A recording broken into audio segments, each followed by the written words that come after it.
시작하도록 하겠습니다. 오늘 네.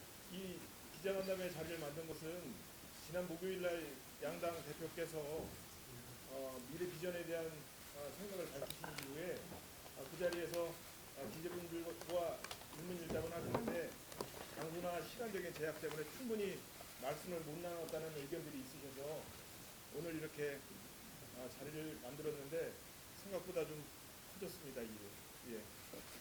또 양당에 출입하시는 기자분들께서 충분히 또 이렇게 모르시는 분들도 계시고 해서 겸사겸사 오늘 이 자리를 만들었으니까 편하게 말씀들을 이어가 주시면 감사하겠습니다. 그러면 예, 기자간담회 본격적으로 진행하기에 앞서서 양당 대표님의 인사 말씀을 먼저 듣도록 하겠습니다. 안철수 대표님께서 먼저. 관계가 없나? 일요일인데 쉬지도 못하시고 이렇게 많이 참석해 주셔서 감사합니다. 주당이 합쳐지면 기자분들 일자리가 느는 건가요? 주는 건가요? 저희들은 항상 일자리 창출에 앞장서는 정당이 되겠다는 포부를 갖고 있기 때문에 훨씬 더 활동 열심히 해서 기자분들 일자리도 창출할 수 있도록 더 열심히 활동하겠다는 이제 각오 말씀드립니다. 지난번 공동선언을 통해서 당에 나아갈 비전에 대해서는 이미 말씀드렸습니다. 그런데 이제 그 이후에 특히 국민의당 내부에서 반대하는 분들의 목소리가 굉장히 커지고 있습니다. 그래서 저는 이 기회를 빌어서 거기에서 좀 반대하시는 분들 중에서도 나름대로 당의 미래를 위해서 합리적으로 우려하시는 분들의 목소리도 있습니다. 그래서 그분들 우려에 대해서 제가 두 가지 정도 우려하시는 부분들에 대해서 설명을 드리고자 합니다. 우선 이제 첫 번째는 주로 통합 반대파들의 주장입니다. 적폐 세력과 손을 잡는다든지 수구 보수가 된다 또는 재차기 대선을 위해서 호남을 버린다 그런 주장들을 지금 하고 계십니다. 그런데 그것이야말로 저는 정말로 근거 없는 주장이다 말씀드리고 싶습니다. 우리가 왜 통합을 하는 것인가? 그것은 보다 더 크고 강력한 중도개혁 정당으로 거듭나고자 하는 것이 이제 제 목표입니다. 즉 합리적인 진보와 개혁적인 보수가 힘을 합칠 때 그러면 당내에서 정말로 치열하게 토론을 거듭해서 나온 그 정책이야말로 어느 한쪽 진영을 위해서 한쪽 이념을 위해서 공모하는 것이 아니라 실제 대한민국이 문제를 해결할 수 있는 실제적인 해법, 실행 가능한 해법, 그리고 또 지속 가능한 해법을 만들 수 있다는 그 믿음 때문에 이렇게 힘을 합치는 겁니다. 그리고 그것은 앞으로 2단계로 자유한국당과 또는 민주당과 저는 절대로 합칠 일 없다. 그것도 말씀드리고 싶습니다. 즉 정리해서 말씀드리자면 우리가 통합하는 이유는 어느 한쪽 진영의 자산, 즉 진보의 자산이 되고자 함도 아니고 보수의 자산이 되고자 함도 아닙니다. 대한민국의 자산이 되고자 함입니다. 대한민국의 미래를 이끄는 주도 세력이 되고자 함이라는 점 말씀드리고 싶습니다. 그 다음 또 두 번째로 제대로 된 야당이 되고자 함입니다. 사실 지금 정부 정책들 잘하는 부분도 있습니다만 또 잘못하는 부분들도 있습니다. 그래서 제대로 된 야당이라고 하면 반대만을 위한 반대하는 것이 아니라 제대로 된 정책을 발표한다면 거기에 대해서는 전적으로 협조하지만 제대로 된 방향이 아닌 잘못된 방향으로 가는 것에 대해서는 엄격하게 비판하고 그리고 또 우리 나름대로 대안을 제시하고 문제 해결의 주도권을 가지고 일을 해야 된다고 봅니다. 그것이야말로 진정한 야당 아니겠습니까? 지금 반대하는 분들이 결국은 민주당 이중대가 돼야 된다. 또 그런 주장도 하고 계십니다만 저는 그것은 정부를 위해서 국가의 미래를 위해서 해야 할 태도는 아니라고 봅니다. 만약에 정부에 전적으로 협조하면 정부에서는 잘못된 방향인지도 모르고 그대로 달려가다가 결국은 정부도 실패하고 국민도 불행해집니다. 그 일은 있으면 안 되는 것 아니겠습니까? 저는 제대로 된 야당이 될 때 정부는 큰 실패하지 않고 제대로 된 방향으로 갈 수 있고 국민도 행복해질 수 있다고 생각합니다. 제대로 된 야당이 없을 때 독주에서 국가가 불행해진 경험 바로 직전 정권에서 경험한 바가 있습니다. 따라서 제대로 된 야당 지금이야말로 정말로 중요하고 꼭 필요한 시기라는 생각을 합니다. 그 다음 또 세 번째로는 저는 호남의 미래를 위해서도 지금 통합이 꼭 필요하다고 생각합니다. 지금 반대하시는 분들 중에는 자기 개인의 정치적 입지만을 위해서 오히려 호남을 고립시키려고 하고 계신 분들이 계십니다. 그것은 호남의 미래를 위해서도 옳은 방향이 아닙니다. 호남은 지금까지 대한민국 민주주의 역사에서 거대한 흐름을 제대로 방향을 잡아주는 그런 역할을 하셨습니다. 희생과 헌신으로 역사의 물꼬를 바로잡았습니다. 이런 통합의 흐름이야말로 저는 대한민국 그 미래를 위해서 호남이 개혁의 선두에서 앞장서는 역할을 해야 된다고 믿습니다. 따라서 이 통합개혁 신당이 성공해서 우리 호남의 미래 그리고 대한민국의 미래를 열기를 저는 정말로 간절하게 바랍니다. 그런 뜻에서 이제 이런 일들을 지금 하고 있습니다. 다만 이제 지금 발기인 대회까지 하겠다고 저 국민의당 당내 반대파들이 지금 이야기를 하고 있는데 정말 그렇게 되면 그것이야말로 분당을 공식화하는 것입니다. 명백하게 도를 넘는 행위입니다. 그러면 그런 일이 만약에 생긴다면 저는 당대표로서 필요한 특단의 조치를 취하지 않을 수 없습니다. 그런 상황까지 가지 않기를 바랍니다.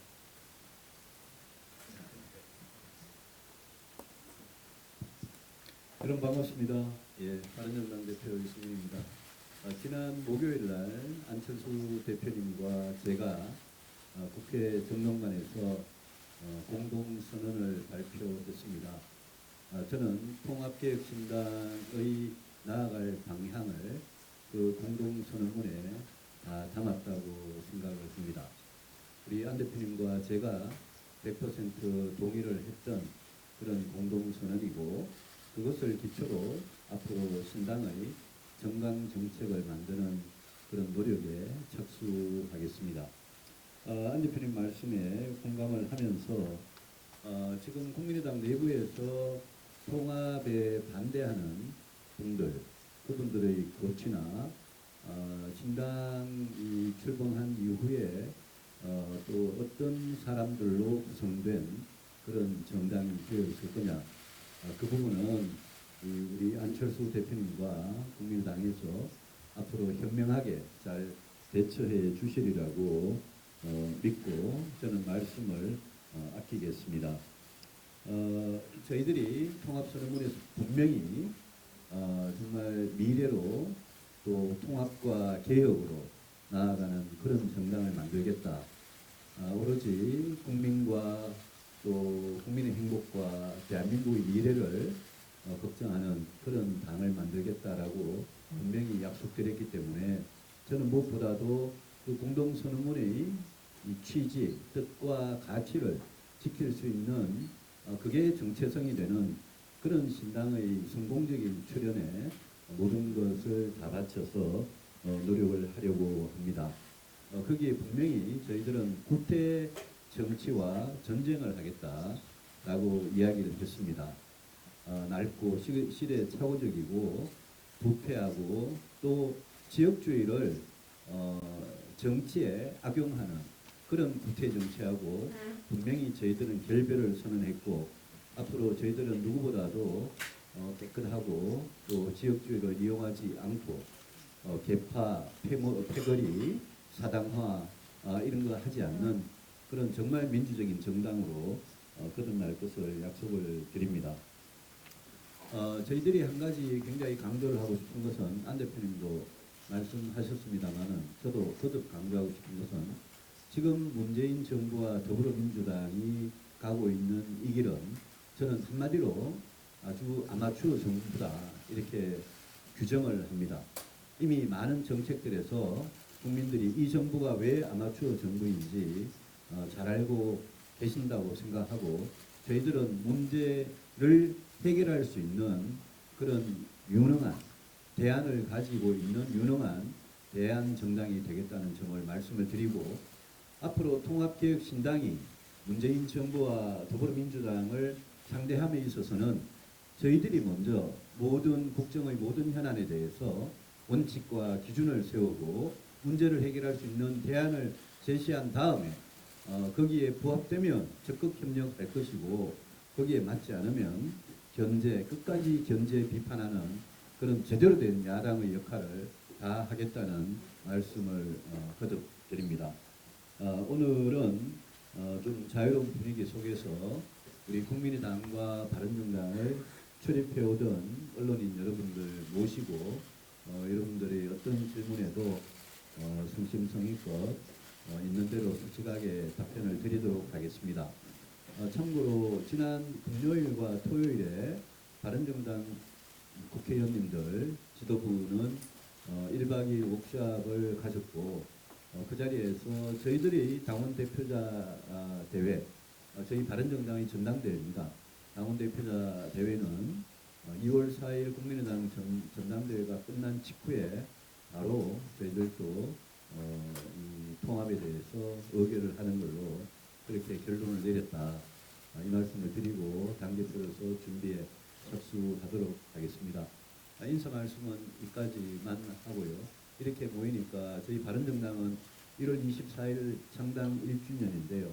그동안 바른정당이 굉장히 시련을 많이 겪었음에도 불구하고 언론인 여러분들께서 바른정당의 걸음을 발길을 끊지 않으시고 그동안 꾸준히 취재해 주신 데 대해서 정말 감사드리고 저희들 창당 1주년 이후에 이 통합의 역사적인 순간에서 바른정당을 창당했던 그 창당 정신을 절대 잃어버리지 않고 더 확대되고 그게 국민과 나라를 위해서 더 잘 쓰일 수 있도록 노력을 하겠습니다.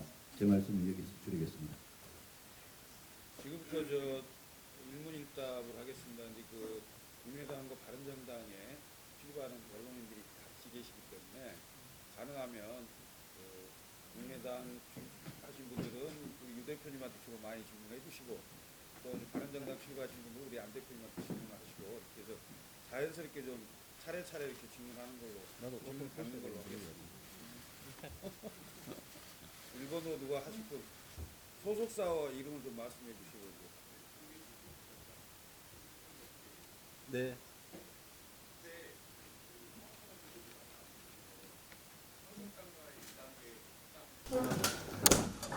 이 문제에 대해서 유 대표님한테 발표하실 때 한국당 힘이 빠지면 이쪽으로 올 거다. 결국은 합의가 될 거다 이렇게 말하셨는데 방금 안 대표께서 민주당 내지는 한국당과 절대 통합하지 않겠다 말씀하시잖아요. 이거는 뭐 의견이 다르신 건가요? 아니면 그 내부에 다른 의미가 있으신 건가요? 저는 이렇게 봅니다.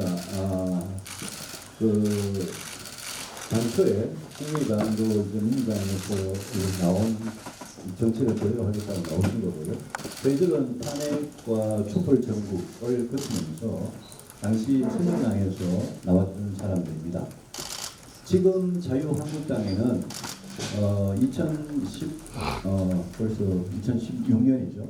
2016년 12월 9일에 그 국회에서의 탄핵 의결에 동참했던 사람들이 수십 명 거기 계십니다. 그리고 저는 민주당이든 자유한국당이든 그 안에는 비록 당에 몸을 담고 있지만 저희 통합개혁신당이 추구하는 그 가치 그런 새로운 어떤 미래를 향한 통합과 개혁의 정치가 옳다고 그렇게 동의해 주시는 분들도 저는 있을 수 있다고 생각합니다. 그래서 저희들 통합개혁신당이 신당을 만들고 난 다음에 민주당이나 자유한국당하고 뭐 또 2단계 통합을 한다. 이런 게 없다는 점은 저도 분명히 말씀드립니다. 그런 걸 할 것 같으면 저나 지금 바른정당 의원님들이 그 2차에 걸친 탈당 사태에서 저희들 거기 가버렸지. 뭐 하려고 여기 남아가지고 이 고생을 하고 있겠습니까? 그래서 저희들이 무슨 민주당이 간다, 자유한국당이 간다, 그런 강대당 통합을 한다, 그거 없다는 건 분명히 말씀드리지만 앞으로 우리 정치를 전망을 할 때 저는 지방선거 끝나고 나면 이 총선이 1년 10개월이 남는데 자유한국당에 지금 어쩔 수 없이 거기에 뭐라 그럴까요? 뭐 이렇게 거기서 당적을 유지하고 정치적으로 연명을 하고 있는 그런 분들 중에 저는 통합개혁신당의 뜻과 취지에 찬성을 해서 통합개혁신당에 오시겠다 그런 분들이 계시면 저희들이 그런 분들한테 샘문이 아니라 정문을 대문을 활짝 열어주지 않을 이유가 없다고 생각을 합니다. 그런 취지에서 말씀드렸으니까 안 대표님이 걱정하시는 또 국민의당 통합 반대파들이 그걸 듣고 무슨 2단계 통합이다, 보수 야합이다 이런 말씀에 대해서 저는 전혀 동의하지 않고 오히려 물기름 오히려 그분들이 생각하는 그 반대의 방향으로 거꾸로 흐를 거다라는 점을 말씀드립니다. 제가 또 추가로 말씀드리면 제가 여러 번 또 말씀드린 바 있습니다만 민주당 내에도 거기 그 마음을 붙이지 못하고 계신 많은 의원들이 계십니다. 그분들도 이제 지금 비록 소속은 더불어민주당이지만 우리 통합개혁신당이 제대로 정착하고 뿌리 내리고 제대로 된 의정 활동들 보여줄 때 합류하실 분들 반드시 계실 거라고 저도 믿습니다. 안 대표님, 그러면 한국당에서 누가 오든 간에 나중에 당이 터졌을 때 보면 했다는 의견은 동의하시나요? 뭐 친박으로 누가 오든 간에 당이 터졌을 때 오면 하는 건가요? 제가 먼저 좀 말씀드릴게요. 그 자유한국당의 장래에 대한 전망을 제가 분명히 여러 차례 말씀드렸습니다. 자유한국당 그 상태로 아무런 반성, 책임, 비전, 희망도 없는 그 당은 결국은 손을 댈 수밖에 없을 거다. 그렇지만 자유한국당에서 사람들이 뭐 이렇게 통합개혁신당으로 나중에 넘어오는 그런 사태가 발생할 때 어떻게 할 거냐. 그거야 당연히 통합개혁신당의 어떤 철학, 가치, 노선과 뜻을 같이 하는 그런 분들 당연히 받아야 되겠죠. 저는 그 점은 분명하다고 생각합니다.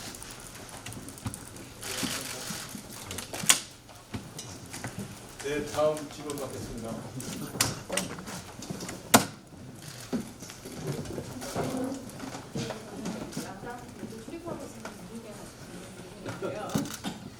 사실 지금 통합 선언 이후에 그 국민의당에서 통합 반대하는 의원들 중에 비례대표 의원분들 그 세상 문제를 두고 의견을 내는 걸로 조사가 되시고 있는데 안 대표님께서는 불가라는 방송을 바꾸셨다면 유 대표님께서는 정당이라는 것을 뜻을 뜻하는 사람들이 함께해야 의미 있지 않겠냐라는 취지로 말씀을 하셨는데 이 부분에 대해서 그 입장 변화는 어떠신지 논의하시는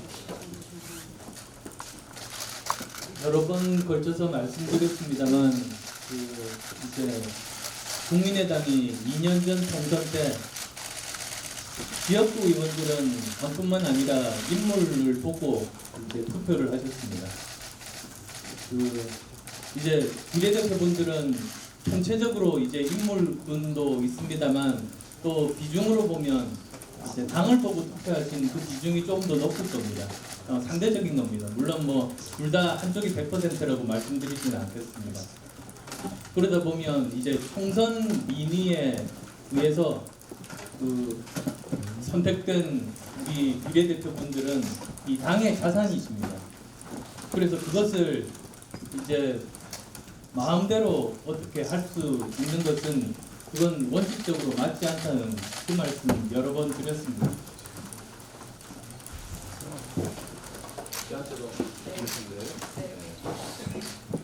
그 비례대표 문제는 저는 뭐 수차 저희 뜻을 완곡하게 밝혔고요. 그 부분은 국민의당 아직까지는 국민의당 문제이기 때문에 저는 뭐 다른 무엇보다도 안철수 대표님과 국민당에서 통합기획신당 창당을 위해 노력하시는 분들 그분들한테 맡겨 놓는 게 도리라고 생각을 합니다. 이 문제는 우리 정치 역사에서 바로 한나라당 시절에도 당론에 계속 반대하다가 제명돼서 민주당으로 건너가신 분이 계셨고요. 지금 자유한국당에도 바른정당과 뜻을 같이 하는데 당원권 정지라는 징계를 받아가면서 자유한국당에서 빠져나오지 못하는 그런 분이 지금 계시고요. 그래서 이 부분은 저는 뭐 안 대표님과 국민당이 알아서 해결할 문제라고 생각하면서 혹시 뭐 더 큰 틀에 그런 어떤 이 뭐 해결책 같은 게 만약 나오게 되면 또 이렇게 정리가 될 수도 있는 부분 아니냐 그 정도 생각을 말씀드리고 더 이상은 말씀 안 드리겠습니다. 네, 다음 질문 받도록 하겠습니다. 네. 중앙일보 기자입니다. 두 분께 다 답변해 주신 게 좋을 것 같긴 한데 일단 가장 가까운 정치 이벤트가 지방선거인데 특히 서울시장 후보에 가장 관심이 많이 쏠리고 있고 특히나 바른정당에서 어떤 후보를 낼지에 모든 관심이 쏠리고 있는 것 같습니다. 두 분이 여기에 대해서 어떤 생각을 갖고 있고 서로 어떤 의견을 하시는지 궁금하고 전재수 대표님께는 특별히 혹시 지금 박원순 시장의 행정에 대해서 많이 비판하는 발언도 하시는데 과거에 시장직을 양보하지 않았다면 어땠을까라는 생각을 하셨는지. 서울시장 후보를 포함해서 저희 바른정당 입장에서는 그렇습니다. 그 남경필 지사 계시다고 자유한국당으로 정말 안타깝게 가셨고 우리 원희룡 지사는 계속 설득 중인 상태고요. 그래서 어떻게 보면 통합진당이 되면 지금 현직 시도지사는 17개 시도지사 중에 지금 상태로는 원희룡 지사 한 분 계시는 거 아니겠습니까?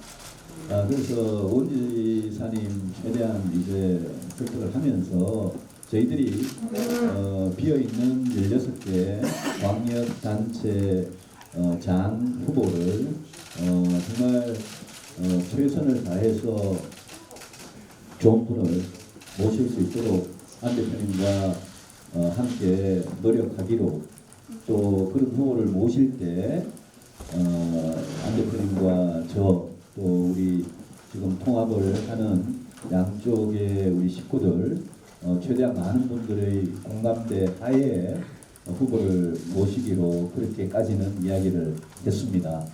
후보뿐만이 아니라 통합개혁신당이 이렇게 출범할 때 소위 말하는 제3의 지금 양당의 식구가 아닌 제3의 개혁 세력을 영입하는 일도 굉장히 중요한 부분인데 그 부분도 방금 말씀드린 대로 저와 안 대표님 또 양당 식구들이 같이 동의하는 그런 분들을 모시도록 그렇게까지 원론적인 합의는 됐다고 저는 이해를 합니다. 지난 몇 달 동안 인재 영입 위해서 전국을 다녔습니다. 대부분 말씀하시는 부분들이 민주당은 이미 꽉 차 있어서 아무리 능력이 있어도 기회를 주지 않고 자유한국당은 누가 봐도 미래가 없으니 결국은 이제 본인들의 뜻을 펼칠 수 있는 그 공간은 제3지대인데 이렇게 국민의당과 그리고 바른정당 나눠 있는 상태에서는 결심하기가 어렵다는 게 거의 대부분의 그 공통된 의견들이었습니다. 그래서 저는 기대하기를 이제 통합개혁신당이 출범하면 그동안에 그랬던 수많은 분들 함께 하실 수 있으리라고 생각합니다. 전국에 걸쳐서 그런 분들이 계십니다. 그리고 이제 그 박원순 시장님 관련해서도 말씀을 드리자면 저도 그 어딥니까 그 SNS 통해서 어젠가 의견을 내셨더라고요. 근데 저는 이제 그 글을 보면서 이분이 그 당내 경선을 위해서 친문 세력에게 메시지를 던지는 목적으로 이렇게 말씀을 하시는구나 라고 이해했습니다. 그렇지만 저는 넘지 말아야 될 선은 안 넘으셨으면 좋겠습니다. 그리고 제가 했던 이야기는 정책에 대한 비판입니다. 그러니까 이 정책의 실효성이 없다라고 비판을 한 것이니까 그러면 당연히 이제 토론이 되기 위해서는 정책의 실효성이 있다는 증거를 내놓으셔야 되는데요. 그런 주장이 전혀 없었습니다. 오히려 서울시 공무원들이 열심히 노력해서 만든 정책이다라는 건데 그게 정책의 실효성에 대한 어떤 설명도 되지 않지 않습니까? 그래서 자칫하면 공무원들이 열심히 노력해서 만든 정책이면 그게 아무리 효과가 없어도 넘어가야 된다는 주장과 같습니다. 그건 있을 수 없다고 생각합니다. 그래서도 이제 미세먼지 대책에 대해서 과연 지금 현재 100억, 150억을 쓰고 아마도 이 추세로 보면 250억까지 다 포진하실 것 같은데요. 그렇게 되면 저는 이 미세먼지 정책을 위해서 쓴 예산이 미세먼지처럼 날아갈까봐 두렵습니다.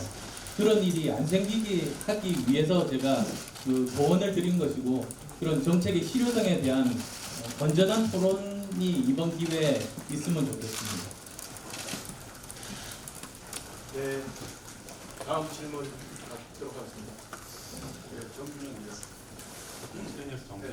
두분 통합신당 출범후에 그 지도부 문제 저희 정 대표께서는 통합이 되면 대기 종군 하시겠다고 했고 이승민 대표는 법원 기자회견에서는 통합만 됐다고 해서 물러날 수는 없다는 식으로 말씀하셨는데 통합도 지도부나 당권문제가 어떻게 되나요?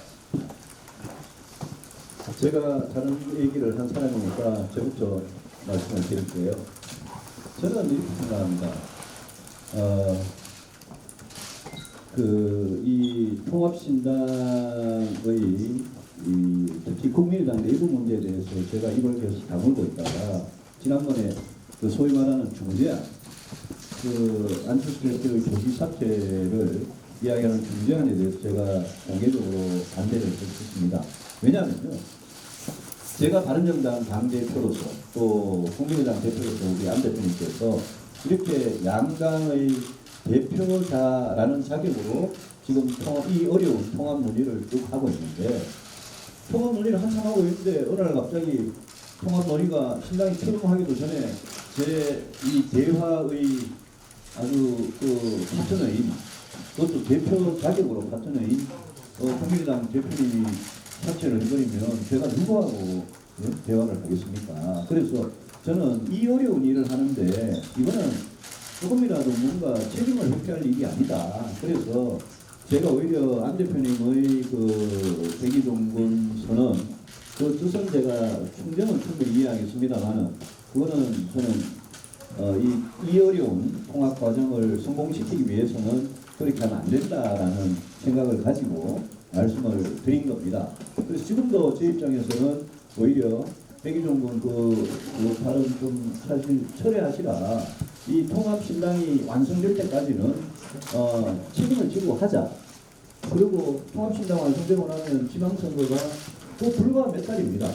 거기에 많은 국민들께서 저와 안철수 대표 두 사람과 이 통합을 추진하고 있는 이 양당의 주역들이 이 문제를 이렇게 추진을 하고 있는데 이 중간에 저는 물러나는 거는 저는 그게 힘이나 권력이나 뭐 이런 것보다는 저는 정말 책임의 문제라고 생각하고 저는 통합을 추진하는 당사자로서 끝까지 저는 책임을 질 자세가 되어 있다라는 말씀을 드리고 그 정신에서 제가 백인정부는 저는 생각이 없다는 말씀 분명히 드렸고요. 저는 안 대표님께 오히려 안 대표님께서도 끝까지 이 부분은 책임을 져달라. 신당이 출범하고 나면 뭐 그걸 골든 타임이라고 합니다만 신당이 출범하고 나면 첫 한 달, 첫 두 달, 첫 세 달 이 시간이 저는 결정적이라고 생각합니다. 그 결정적인 시기에 신당의 어떤 지도부나 뭐 이런 문제 가지고 저는 좀 너무 우왕좌왕을 보이는 건 안 좋다 그런 생각이고 마지막으로 저는 신당의 무슨 당내 권력이나 이런 부분에 대해서 정말 제 욕심은 털 것만큼도 없다는 점 분명히 이 자리에서 밝힙니다.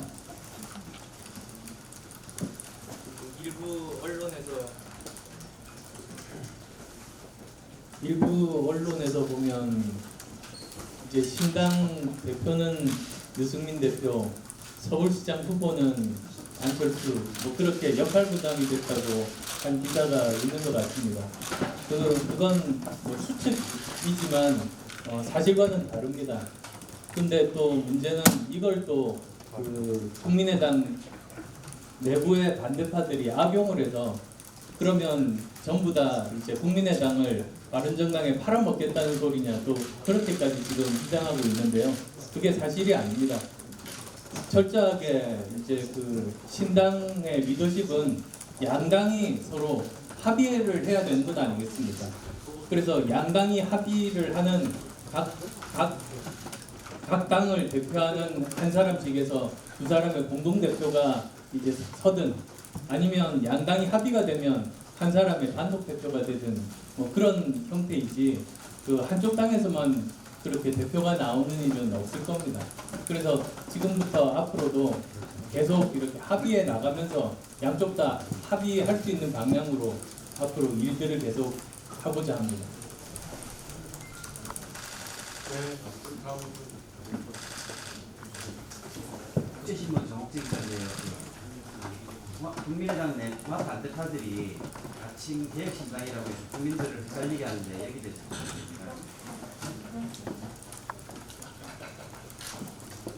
아마 국민들께서 혼동하실 일은 없으실 겁니다.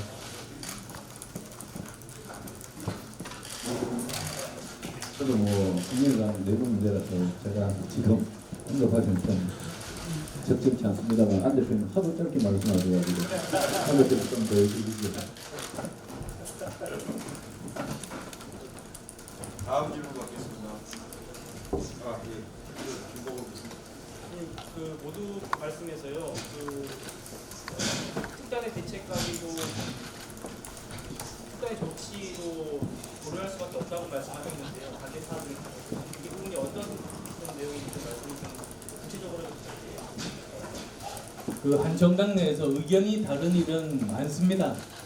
그런데 또 의견이 다를 때 치열하게 토론하고 논쟁하고 주장하고 그래서 결과적으로 이제 그 민주적인 절차 하에서 의사결정이 되면 그러면 또 모든 구성원들은 그것에 따라 전적으로 따르고 그게 민주정당의 올바른 모습 아니겠습니까? 근데 지금까지 그래서도 여러 가지 통합에 대해서 찬반이 굉장히 치열을 했을 때도 그리고 좀 분도를 벗어나는 인신공격이 있을 때도 저는 인내하고 자유롭게 의견을 말씀하시도록 그렇게 배려를 했습니다. 그런데 당 내에서 소속된 구성원이 신당 창당을 한다고 이제 창중위를 만들고 그런 것은 그건 이제 그 근도를 벗어난 겁니다. 이제 그 정도가 되면 그건 더 이상 묵과할 수가 없다는 말씀을 아까 모두 발언 때 드린 겁니다. 당을 창당하려면 나가서 하는 게 그게 정상적인 것 아니겠습니까? 그런데 당 내부에서 반대를 하다가 또 한쪽 편에서는 다른 당을 창당한다고 하니 그걸 어떤 국민들이 이해를 하겠습니까? 그래서 그런 도를 벗어나는 일은 이제 더 이상 용납할 수 없다고 엄중하게 경고를 하는 바입니다. 추가로 좀 유 대표님께서는 정치적인 해법을 좀 말씀하셨는데 안 대표님은 절대 안 된다는 입장이시잖아요. 지금 말씀하신 것들은 결국은 나가서 하는 게 정상적인 거다라는 말씀은 특단의 대책은 그분들을 당에서 내보내겠다는 걸로 이해를 하면 되겠습니까? 저한테 네, 알겠습니다. 그냥 제가 그 당대표로서 꼭 취해야 될 그런 특단의 조치를 하겠다고 말씀드렸습니다만 이제 저는 일단 그런 일이 생기지 않기를 바라는 입장이기 때문에 그 정도 선까지만 이야기하겠습니다.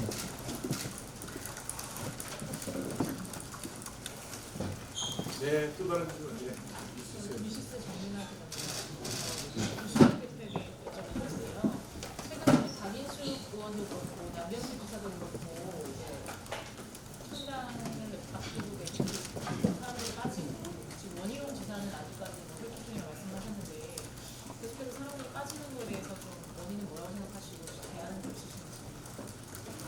그 부분에 대해서는 뭐 몇 번 이야기했습니다만 우리 국민 다른 정당이 잘 되기를 기대했던 국민들과 당원들께 정말 당대표로서 죄송한 마음이고요.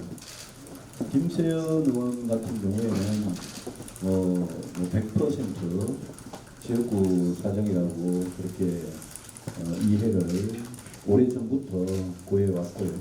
오래전부터 말려왔는데 결국은 그 자유한국당은 맞고요. 뭐 박인수 의원님 탈당 같은 것도 탈당도 그 이유는 김세현 의원님하고 뭐 거의 똑같았습니다. 거의 똑같았는데 이제 갑자기 우리 대표인 저나 같이 다른 정당을 해오던 식구들 하고 상의 없이 갑자기 그렇게 선언을 하셔서 저희들이 굉장히 당혹스럽다는 말씀 드리고요. 남지사 같은 경우에는 글쎄 경우가 또 다 다릅니다만 그분은 자유한국당에 기본적으로 뭐 희망이 있다고 생각하시는 것 같고 남아있는 저희들은 그 점에서 생각이 너무 달랐던 거 아니냐 그렇게 생각합니다. 그래서 지금 9명의 국회의원이 남아있는데 저는 이분들은 이 바른정당의 창당 정신을 지키면서 통합지역신당을 하는데 다들 이제 지금은 뜻을 같이 하고 계시는 분이라고 생각하고 이분들은 이제 통합의 성공을 어떻게 보면 기다리고 있는 그런 상황입니다. 더 이상 제가 설명드리지 않겠습니다. 다음 질문 주십시오. 중앙일보 안녕습니다. 제3지대에 새로 같이 뜻을 함께하는 분들을 함께할 수 있다고 하셨는데 영입이나 이런 게 어느 정도 지척이 더 같거나 일부에서는 정의화 의장이나 이런 분들을 말씀 많이 나오는데 그분들과 함께할 수 있는 그런 부분이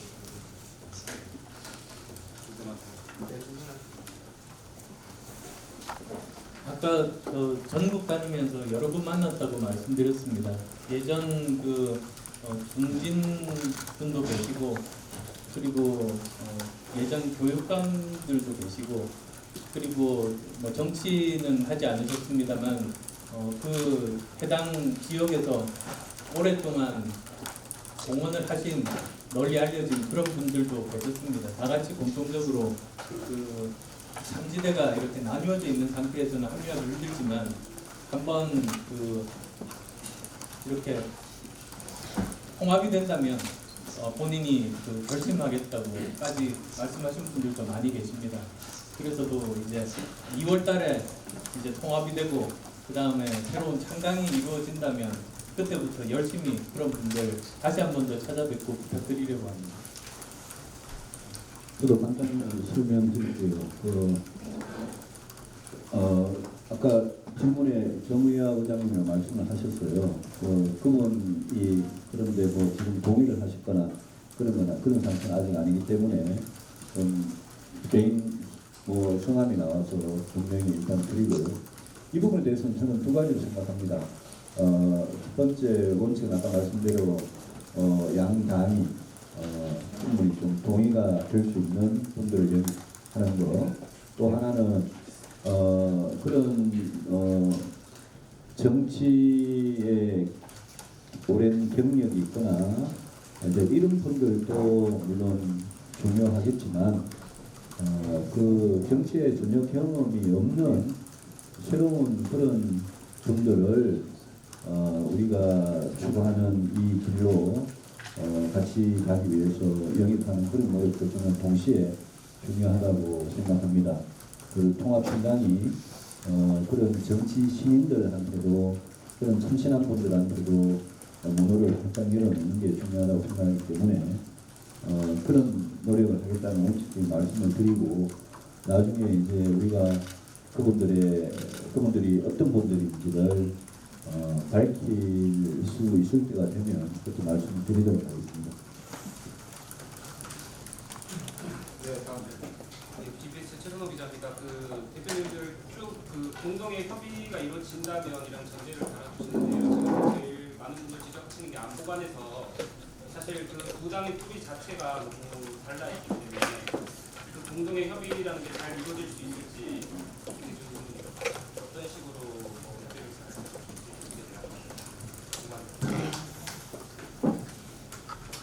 안보 문제는 제가 오랫동안 문제를 지적을 해왔습니다만 제일 중요한 것은 지금과 같은 안보 위기를 어떤 방법으로 어떻게 해결을 하겠느냐 저는 그 점에 집중을 하면 된다고 생각합니다. 지금 안보 위기가 우리 역사상 한국 전쟁 이후에는 사실 겪어본 적이 없을 정도로 위험한 순간이고, 평창 올림픽 때문에 그게 이렇게 그냥 뭐 가림막으로 이렇게 좀 덮여 있는 그런 상태입니다만, 그 안에서는 안보 위기가 정말 언제 이게 화산이 터질 정도로, 언제 어떤 일이 일어날지 모를 정도로 심각한 상태이기 때문에 현재와 미래의 이 안보 위기를 그러면 무슨 방법으로, 어떤 외교 정책, 어떤 국방 정책, 어떤 대북 정책으로 해결해 나갈 거냐. 저는 국민의당과 바른정당이 여기에만 초점을 맞춘다면, 그러면 저는 크게 생각이 다를 부분이 없을 거다라고 생각합니다. 주로 보면 과거 진보 정권, 과거 보수 정권의 안보에 있어서 공과 과에 대해서 평가할 때 주로 이렇게 정치적으로 예민한 부분이 드러나기 때문에, 지금 사실 국민들한테 또 이 나라의 중요한 거는 앞으로 어떻게 할 거냐 아니겠습니까? 그래서 그 부분에 저는 집중하면 상당 부분 갈등도 없애고, 실제로 우리가 하고자 하는 일이 그 부분에 집중해야 되는 거라고 생각을 합니다. 그래서 그런 생각이 일단이 공동선언에 저는 충분히 반영이 됐다고 보고, 마지막으로 한 가지만 제가 첨언을 하면, 어제 가서 이런 말을 좀 합니다만, 작년 정기국회 때 우리 국민의당의 김동철 원내대표님이 대표연설을, 교섭단체 대표연설을 하셨어요. 저는 그 대표연설을 그 자리에서 들었을 때 그 이후에 몇 번 그거를 이렇게 들춰봤습니다. 근데 김동철 원내대표께서 하신 그 대표연설에 나타난 한미동맹에 관한 이야기, 또 우리 외교, 국방, 대북 정책에 관한 이야기들은 당시 또 지금도 우리 바른정당 식구들도 충분히 공감할 수 있는 그런 내용이었습니다. 그래서 그런 것만 봐도 앞으로 문제 해결에 집중하면 큰 차이 없을 거다라고 저는 기대를 하고 있습니다. 예, 저도 유 대표님 말씀하신 것처럼 미래지향적으로 이 현 상황에서 어떻게 하면 이 문제를 풀 수 있을지 미래지향적으로, 그리고 또 구체적으로 하나하나 이렇게 따지면 그렇게 큰 차이들은 발견하기 힘들 거다라는 생각을 가지고 있습니다. 그리고 또 저는 우리나라 국민 중에서 평화 통일을 원하지 않는 국민이 과연 있을까 싶은데요. 궁극적으로 정말 진정으로 평화 통일을 원하는가 아닌가로 이렇게 나눠본다면, 저는 궁극적으로 우리는 평화 통일을 진정으로 원한다. 그리고 또 그것을 이루기 위해서 강원 정책을 같이 그 시대에 맞게 그렇게 쓰면서 결국은 우리의 궁극적인 목적인 평화 통일을 추구한다. 그런 큰 그런 대전제하에서 그런 차이점이 있다면 좁혀 나갈 수 있을 거라고 저는 믿고 있습니다. 사실은 그 철학과 정책은 차이가 있는 것 아니겠습니까? 철학적인 부분들 개선하면서 동시에 그 철학이 지금 현 상황에서 구체적으로 실현될 수 있도록 하는 것이 정책 아니겠습니까? 따라서도 철학을 개선하면서 정책들은 계속 발전시키는 게 우리가 해야 될 태도입니다. 그런 기본적인 생각 하에서 저는 대북 정책도 바라보면 큰 이견들은 많지 않을 거라고 저는 믿습니다. 그래서 안보관 관련해서 어제 당장 이제 평창 IOC에서 발표가 나왔는데요. 평창 올림픽 대북 단일팀에 대한 발표가 나왔는데, 거기에 대한 두 대표님들의 생각이 궁금하고, 오늘 또 현송월 북한 전범단 와서 지금 활동하고 있는 것에 대한 그 대표님의 의견도 좀 듣고 싶습니다.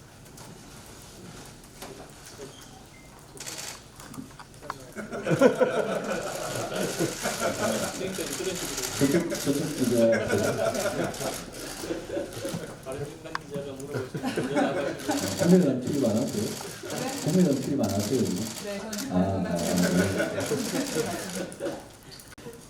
잠깐만요. 제가 IOC 발표는 팩트를 제가 정확히 몰라서. 단일팀을 일단 허락했고요. 아니 근데 그게 구체적으로 아이스하키 같은 것도 스위스 같은 데서 지금 문제 제기를 하고 있는데 우리하고 제일 먼저 붙을 팀이 경쟁이 불공정하다고 문제 제기를 하고 있는데 거기에 대해서도 다 그냥 오케이 한 겁니까? 제가 팩트를 몰라서 제가 아주 구체적으로 IOC에서 모든 걸 다 허용한 겁니까? 단일팀에 대해서? 제가 그걸 몰라가지고 답변 못하겠습니다. 네. 그 현지 시간으로 제가 20일 열린다고 들었거든요. 20일이면 아마 지금 IOC에 대한 남북 단일팀에 대한 IOC의 최종적인 입장이 나왔는지 제가 잘 모르는 상태에서 제 원론적인 이야기만 하겠습니다. 아니요, 저 팩트 확인해보고 이야기해볼게요. 저는 뭐 단일팀에 대해서 그렇게 생각합니다. 저는 뭐 여러 번 그저께 토크쇼에서도 이야기했고요. 단일팀은 옳지 않다라고 분명히 생각하고요. 북한 대표단이 평창 올림픽에 참가하기로 했다는 것은 우리가 북한이라는 그 나라를 대표하는 선수단이 오는 거니까 어떤 종목이든 저는 북한의 팀으로 경기에 임하는 게 그게 제일 공정한 경쟁이라고 생각합니다. 그걸 굳이 단일팀이라는 걸로 만들려고 하니까 일단 국내에서 굉장히 이게 공정하냐, 이게 과연 평등한 거냐 이런 문제가 뭐 지금 계속 제기되고 있는 거고 거기에 대통령과 국무총리의 두 분의 부적절한 발언 때문에 국민들 여론이 민심이 굉장히 안 좋고요. 저는 IOC에서도 이 단일팀에 대해서 그 엔트리나 이런 부분에 대해서도 최종적으로 어떻게 정하는지를 보고 제 정확한 입장을 말씀을 드리겠습니다만은 제가 아까 오전에 본 어느 기사에는 우리 여자 아이스하키 팀하고 첫 번째 이렇게 경쟁을 하도록 되어 있는 스위스인가요? 스위스의 아이스하키 팀에서 엔트리를 이런 식으로 하면 어떡하느냐, 이래서 경쟁이 공정하겠냐라고 문제 제기를 했다고 제가 봤거든요.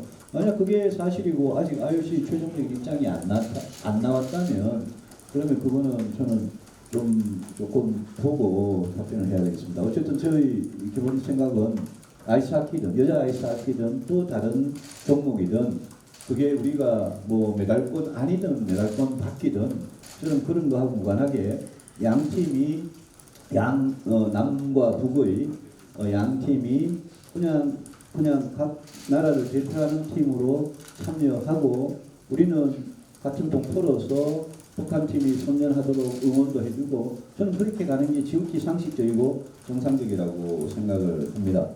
오늘 북한에서 오신 분에 대해서는 특별히 알려드릴 말씀이 없습니다.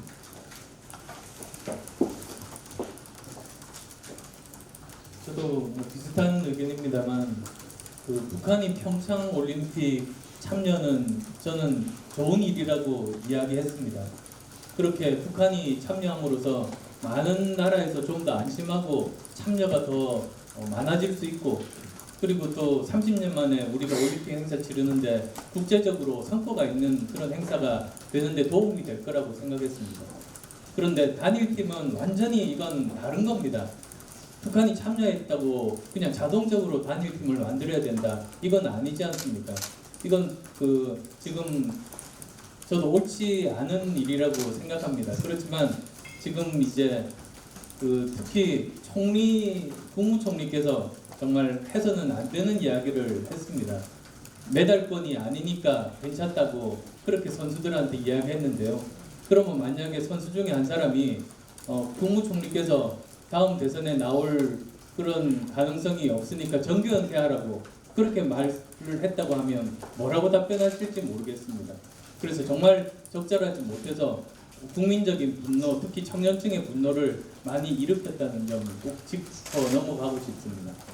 그리고 지금 이렇게 IOC에서 저는 이제 통과가 됐다고 들었습니다. 이렇게 통과가 됐으면 그래도 지금 대한민국 정부에서 앞으로 평창 올림픽을 치르면서 꼭 명심하고 해주셔야 될 일이 대한민국의 국민의 자존심을 지키는 일. 그건 항상 어떤 의사결정할 때도 꼭 그 점 명심하고 진행을 하시기를 바랍니다.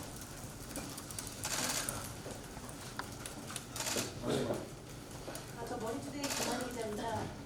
지금 통합개혁신당은 가칭이잖아요. 정식 당명을 생각하실 때 안 대표님이랑 이 대표님이 각각 이 단어만큼은 당명에 들어가야 된다고 생각하는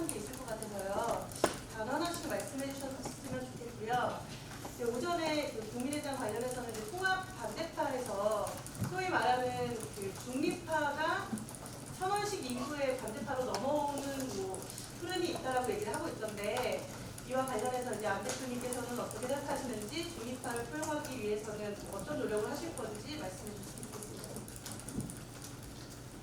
좋겠습니다. 통합개혁신당은 가칭이지만 그 국민 공모를 통해서 그 의견들을 받기로 했습니다. 사실은 국민의당 이름도 국민 공모를 통해서 결과적으로 정해진 이름 중에 이름이었습니다. 따라서 저는 여기서 논의하는 것 이상으로 좋은 아이디어들이 전 국민적으로 많이 모이지 않을까 그렇게 기대를 하고 있습니다. 중립파 의원님들이 이제 국민의당 내부에서 어떻게든 이 통합이 되어야 하지만 깨져서는 안 된다. 그런 생각을 가지신 정말 책임감 있는 분들이 계십니다. 그분들 저는 지금도 계속 만나 뵙고 설득하고 가능하면 한 분의 의원님이라도 더 함께 같이 하고자 계속 노력 중이라는 점 말씀드립니다. 네, 당연히 그렇습니다. 저도 뭐 비슷한 생각입니다. 바른정당이라는 이름도 저희들 엄청나게 많은 그런 당명을 시민들로부터 이렇게 제안을 받아가지고 결정은 우리 이제 당의 그 당시에 이 당의 의원님들하고 사무처 당직자들 이렇게 다 모여가지고 결정을 그렇게 했습니다. 그래서 이번에도 국민 공모에 저희들 통합개혁신당의 이 뜻, 가치 이런 거를 가장 잘 이렇게 살릴 수 있는 그런 좋은 제안이 많은 시민들로부터 오기를 기대하고 결정은 양당에서 이렇게 같이 했으면 좋겠고요. 저는 이 소위 지금 국민의당 안에서 통합에 대해서 반대하거나 아니면 이 소위 말하는 중립파라고 그렇게 분류가 됩니까? 하여튼 최대한 많은 분들이 이 통합개혁신당으로 와주시길 기대하고 그걸 위해서 안 대표님께서 끝까지 노력해 주시기를 바랍니다. 저는 그분들께서도 지금 당장의 어떤 짧은 미래를 생각하지 마시고 한국 정치가 정말 이대로 가도 좋은가 앞으로 길게 봐서 우리 정당들, 정치 세력들이 어떤 정치 해나가야 되느냐 그런데 좀 더 신경을 써주시고 결단을 해주시기를 그냥 바라는 마음입니다. 저도 제가 할 역할이 있으면 최선을 다해서 하겠다는 말씀 드립니다. 5분만 더 질문을 하겠습니다. 네.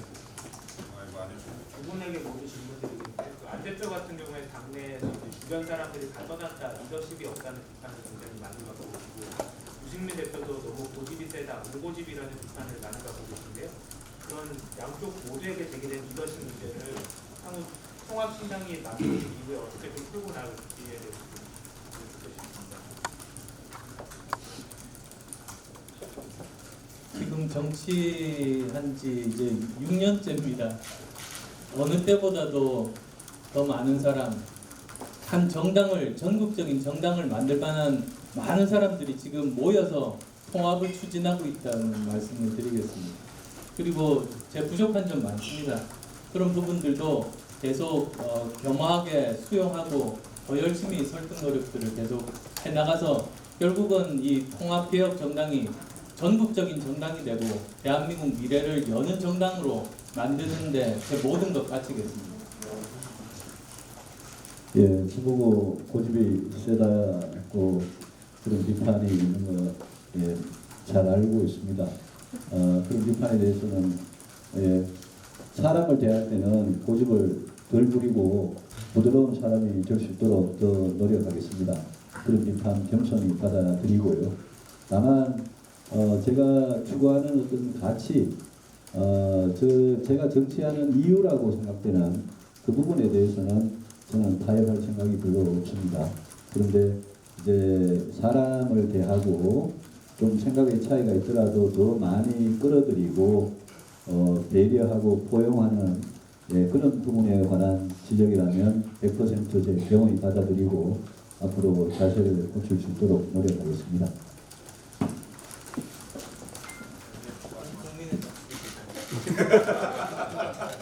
마지막으로 한번 물어봤겠습니다. 네. 문재인 이상훈입니다. 안철수 대표님, 이준석 실장 아랍에이징리스 방문 노력이 이준석 실장의 사실 방문 이후로 통합되는 분위기인데 대표께서는 그래도 국정조사를 해야 된다는 입장이시고 참여연대에서는 지금 이명박 전 대통령과 김태형 국방장관이 고발하고 있는 상태입니다. 그런데 앞으로 통합진당이 출범하게 되면은 이 의뢰의 의혹에 관련해서 국정조사는 어떻게 논의하고 추진 야각들이 나올 수 있을 것인지 궁금합니다.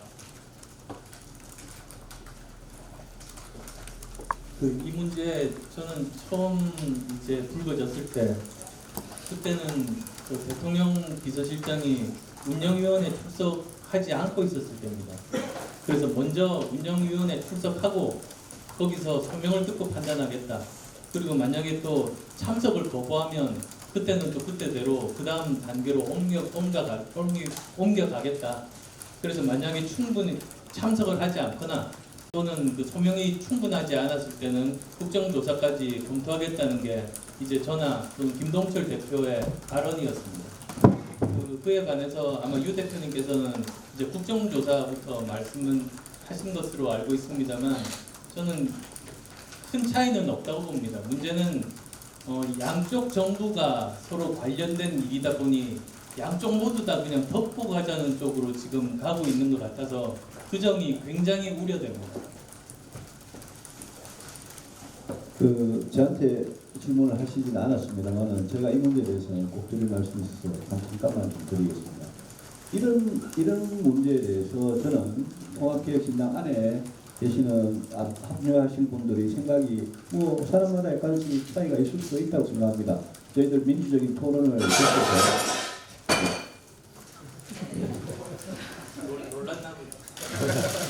민주적인 토론을 거쳐서 이 신당의 입장을 당연히 만들어야 되고요. 이게 굉장히 중요한 문제이기 때문에 저는 통합개혁신당이 이런 문제에 대해서 아무 입장이 없다는 그런 상태로 갈 수가 없다고 생각하고 신당이 출범되면 이 문제는 이제 또다시 논의를 해보겠습니다. 다만 이제까지 제 입장은 저는 2010년에 10년과 11년 이때 이 문제를 국방위에서 제가 처음 제기했던 사람이고요.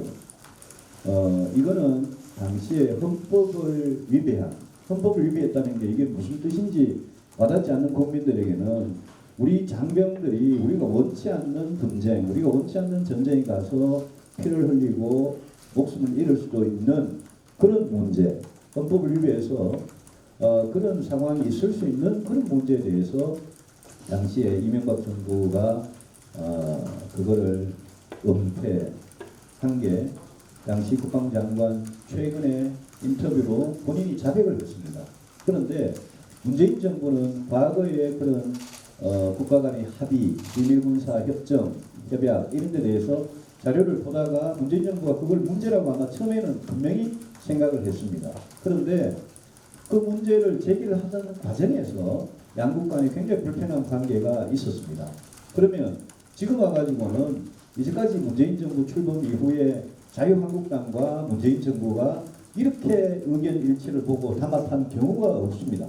사사건건 싸우고 사사건건 반대하던 양 세력이 이 문제만큼은 정말 놀라울 정도로 입을 맞추고 입을 딱 다물고 있는 이런 상태입니다. 제가 분명히 규정을 했습니다. 이거는 이명박 정부에도 문제가 있지만 뒤늦게 헌법 파괴, 헌법 위배를 확인한 문재인 정부가 이걸 그냥 듣는 거 그거 자체로 문제가 있다. 그렇기 때문에 서로 담합을 하는 거다. 이렇게 제가 규정을 했고 그런 점에서 보면 참여연대라는 시민단체가 이명박 전 대통령과 김태형 전 장관, 이명박 정부 이것만 고발한 거는 저는 어처구니가 없다고 생각합니다. 시민단체의 생명이 정말 공정, 투명 이런 건데 네? 지금 문재인 정부의 책임이 분명히 있는 이 일을 문재인 정부의 관계자들은 전혀 고발 조치하지 않고 과거 정부만 고발했다. 이건 저는 시민단체로서의 생명, 존재의 이유와 관련된 문제라고 생각을 합니다. 그래서 저는 이 문제가 왜 그냥 과거의 문제가 아닌 게 어떤 문제가 제기되냐면 자 다음 정부가 그럼 들어서면 이 문제 어떻게 할 거냐 아랍에미레이트에 파견된 아크 부대를 도대체 언제까지 거기 파병할 거냐 이런 문제에 대해서 전혀 답을 내지 않고 또 헌법 위배를 과거의 헌법 위배를 덮어야 될 만한 그런 국가이 더 큰 국가이익이 있다면 그건 과연 뭐냐 그걸 답할 의무는 문재인 정부한테 있는 겁니다. 그래서 제가 이 문제에 대해서 여러 번 지적을 했습니다만은 이 정부가 덮고 지나가려는 것 자유한국당과 담합하려는 것 그 다음에 참여연대라는 시민단체가 그런 식으로 이 문제에 대해서 공평하지 못하게 이렇게 고발하는 것 이런 모두가 사실은 아직도 의혹투성이다 이렇게 말씀드리고 저는 뭐 제가 정치를 하는 한 사람의 뭐 당대표를 떠나서 한 사람의 헌법기관 입장에서 이 문제에 대해서는 제가 계속 좀 이 관심을 가지고 가르쳐 볼 생각입니다. 주장한다는 마치기 전에요. 꼭 질문을 하셔야 되겠다. 질문 있으면 한 분만 바꾸고 마치고. 없으신가요? 아, 네.